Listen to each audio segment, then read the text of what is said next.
Good evening to all of you and welcome to my YouTube channel Mukherjee study centre. आज के तुम्हारे सामने আমি জাস্ট তিনটি বাংলা শব্দ নিয়ে উপস্থিত হয়েছি। এই তিনটি বাংলা শব্দের ইংরেজি কি হবে জাস্ট আমি তোমাদেরকে দেখাতে চলেছি, দেখে নাও কি হবে। আজকে যে তিনটি শব্দ সেই তিনটি হলো, এক নাম্বার মুড়ি, দু নাম্বার চিড়া, তিন নাম্বার খই। তাহলে এগুলো খুবই ক্ষুদ্র বিষয়, বাট তবু কিন্তু তোমাদের জেনে রাখা দরকার যে মুড়ি, চিড়া এবং খই এদের ইংরেজি কেমন হয়। জাস্ট দেরি না করে দেখে নাও।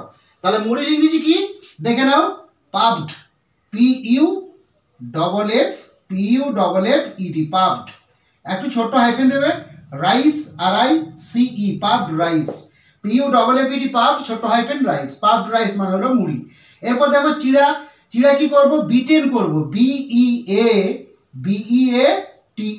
বিটেন, ছোট্ট হাইফেন দেবে, তারপর লিখবে প্যাডি, PADDY, বিটেন প্যাডি। তাহলে বিটেন প্যাডি মানে কি হলো, বিটেন প্যাডি মানে হলো চিড়া। এবং খই, খই শব্দটির ইংরেজি হলো popcorn, POP, pop, CORN, popcorn. দেখে নাও। তাহলে আমি আরেকবার রিপিট করে দিই।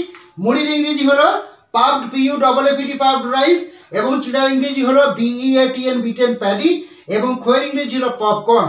সুতরাং তোমরা বুঝতে পারলে যে ছোট্ট আমি তিনটি বাংলা শব্দের ইংরেজি শব্দ কি হবে, জাস্ট এই বিষয়টা নিয়ে তোমাদের সামনে আমি উপস্থিত হলাম। এবং এই তিনটে শব্দ তোমাদেরকে জানার দরকার, এবং এই তিনটে শব্দ খুবই গুরুত্বপূর্ণ শব্দ। যাই হোক, ক্লাসটি মেয়েকে এখানে শেষ করলাম। ছাত্রছাত্রীদের উদ্দেশ্যে বলছি, যদি আমার ভিডিও ভালো লাগে অবশ্যই লাইক করে দিও, এবং যদি মনকে আকর্ষণ করে আমার ভিডিও, তাহলে বেশি বেশি মানুষের মধ্যে শেয়ার করে দিও, এবং আমার চ্যানেলটিকে অবশ্যই সাবস্ক্রাইব করো। যে সমস্ত নতুন শ্রোতা দর্শকগণ আমার চ্যানেলে আসছেন এবং আমার ভিডিও দেখছেন, তিনাদেরকে আমার ভিডিও দেখার জন্য অত্যন্ত ধন্যবাদ। এবং আপনাদেরকে আমি ব্যক্তিগতভাবে অনুরোধ করছি, আপনারা আমার চ্যানেলে আসুন, ভিডিও দেখুন এবং আমার চ্যানেলটি সাবস্ক্রাইব করুন, কারণ আমি আপনাদের সক্রিয় সহযোগিতা কামনা করছি। সর্বশেষে কথা না বাড়িয়ে সকলের প্রতি রইল শুভকামনা। ধন্যবাদ।